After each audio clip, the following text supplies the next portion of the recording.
வெண்டைக்காய் குழம்பு.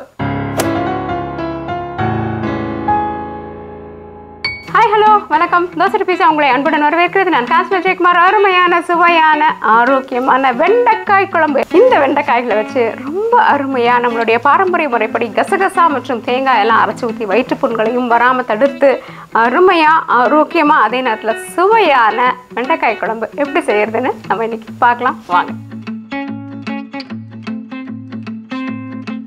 முதல்ல நம்ம குழம்பு செய்கிறதுக்கான பாத்திரத்தை அடுப்பில் வச்சிடலாம். அதுக்கு தேவையான அளவு எண்ணெய் ஊற்றிக்கலாம். சிறிதளவு ஊற்றினா போதும், நிறைய எண்ணெய் ஊற்றணும்னு இல்லை.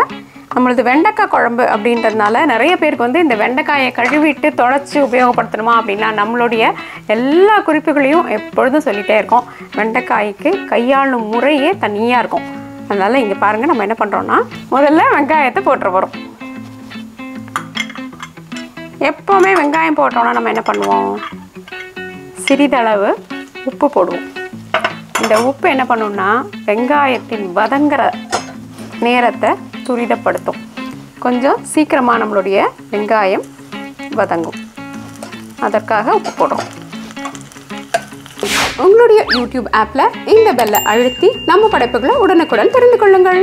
வெங்காயம் நல்லா வதங்கும் பொழுது தான் நம்மளுக்கு குழம்பு அதில் நம்ம என்ன செய்கிறோமோ அதனுடைய சுவை வந்து ரொம்ப நல்லாயிருக்கும். அதனால் ஒரு 2 நிமிஷம் அது நல்லா வதங்குற வரைக்கும் காத்திருக்கலாம்.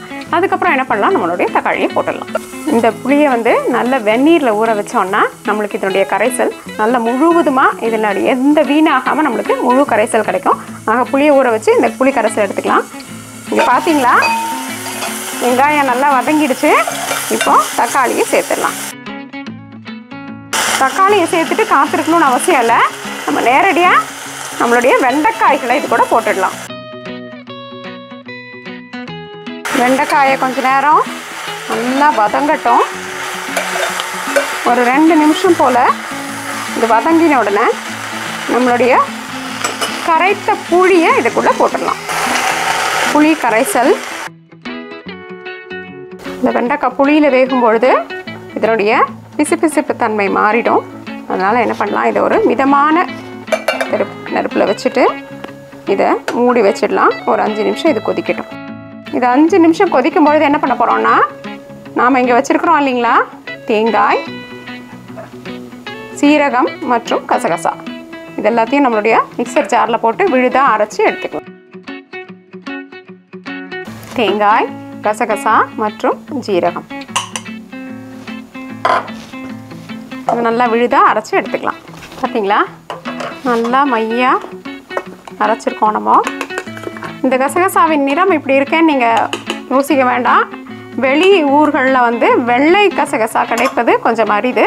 அதனால் நாங்கள் வந்து இங்கே கிடைக்கக்கூடிய நீல நிற கசகசாவையை உபயோகப்படுத்துறதுனால கொஞ்சம் இதில் அந்த நிறம் கலந்துருக்கு. பார்த்தீங்களா, வெண்டைக்காய் வெந்துடுச்சு. இப்போ நம்ம பொடி எல்லாத்தையும் ஒன்று ஒன்றா சேர்த்துடலாம். இப்போ நம்ம முதல்ல மிளகாய் தூள், சாம்பார் தூள் அல்லது தனியாக தூள். இந்த சாம்பார் தூளை நம்மளுடைய தோசா டு பீஸாலேயே தயார் பண்ணி இந்த முறையை வெளியிட்ருக்கோம்.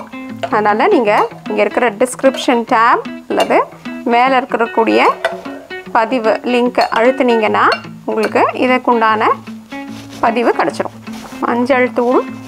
நம்மளுடைய சமையல் வந்து ரொம்ப அருமையான ஒரு ஆரோக்கியத்திற்கு வழிவகக்கூடிய ஒரு சமையலாகவே நம்மளோடது எப்பொழுதுமே இருந்திருக்கு.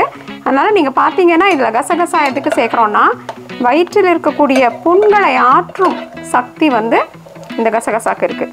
அதனால தான் நம்மளுடைய குழம்பு இதிலெல்லாம் வந்து நம்ம கசகசா அரைச்சி விட்டுறத ஒரு பழக்கமாக வச்சுருந்தோம்.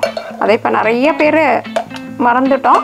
அதனால தான் திரும்பவும் இது போன்ற பழக்கங்களை நம்ம மறக்கக்கூடாதுன்ட்டு இப்போது நீங்கள் கசகசா அரைச்சி இந்த குழம்பு செய்து பார்த்தீங்கன்னா இதனுடைய சுவை உண்மையிலேயே ரொம்ப நல்லாயிருக்கும்.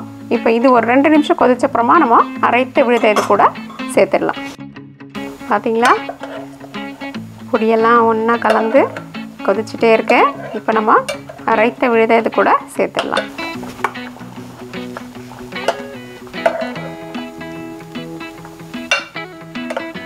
கொஞ்சம் தண்ணியை அலசி இதில் ஊற்றிடலாம்.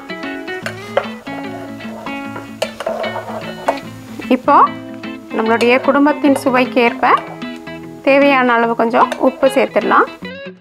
இப்போ நம்ம தேங்காய் மற்றும் சாம்பார் பொடியெலாம் போட்டிருக்கிறதுனால இது இந்த பாத்திரத்தின் அடி பகுதியில் போய் அடி பிடிப்பதற்கான வாய்ப்புகள் அதிகமாக இருக்கும். அதனால் என்ன பண்ணணும், மிதமான அல்லது சிறு தீயில தான் வச்சு குழம்ப வந்து நல்லா கொதிக்க விடலாம். ஒரு 10-15 நிமிஷம் வரைக்கும் சிறு தீயில கொதிக்கும் பொழுது எல்லாம் ஒன்றா கலந்து ஒரு அருமையான சுவை வரும். அதனால் நம்ம ஒரு 10 நிமிஷம் இதை நல்லா மிதத்திற்கு குறைவான தீயில வச்சு கொதிக்க வச்சிடலாம். இப்போ 15 நிமிஷத்துக்கு அப்புறம் பார்த்திங்களா, குழம்பு அழகாக கொதிச்சிட்ருக்கு, எல்லாம் வெந்து காணப்படுது. இப்போ நம்ம என்ன பண்ணலாம், இதை தாளிக்கலாம். கடுகு, வெந்தயம் மற்றும் பெருங்காயத்தை போட்டுடலாம்.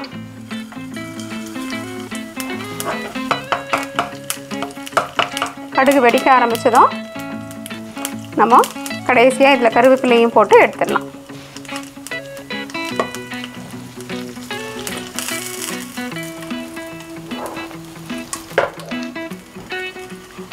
தாளிப்பு இதில் குழம்புல சேர்த்துடலாம்.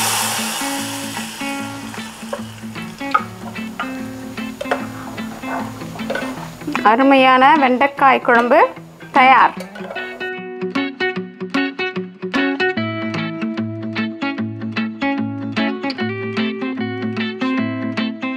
நண்பர்களே, இந்த அருமையான வெண்டைக்காய் குழம்பு சுலபமாக செஞ்சுட்டோம் இல்லைங்களா? ஆரோக்கியமாக, அதே நேரத்தில் ரொம்ப சுவையான இந்த நம்மளுடைய பாரம்பரியமான ரொம்ப பழைய கால முறைப்படி செய்யக்கூடிய இந்த குழம்பை செய்து பார்த்து உங்கள் குடும்பத்தினர் மற்றும் குழந்தைகளோட பகிர்ந்துக்கோங்க. அதை சாப்பிட்டு பார்த்துட்டு அந்த கருத்தை எங்ககிட்ட சொல்ல மறந்துடாதீங்க. தோசை பீட்சா இன்றென்றும் உங்கள் நாவைக்கும் வயிறு இருக்கும். நல்ல தோசை. இந்த வீடியோ உங்களுக்கு பிடிச்சிருந்தா லைக் ப்ரெஸ் பண்ணுங்கள். தோசை பீட்சாக்கு மறக்காமல் சப்ஸ்கிரைப் பண்ணுங்கள் மற்றும் உங்களுடைய நண்பர்கள் மற்றும் உறவினர்களுக்கு இந்த பகிர்வை பகிர்ந்துக்கோங்க. நன்றி, வணக்கம்.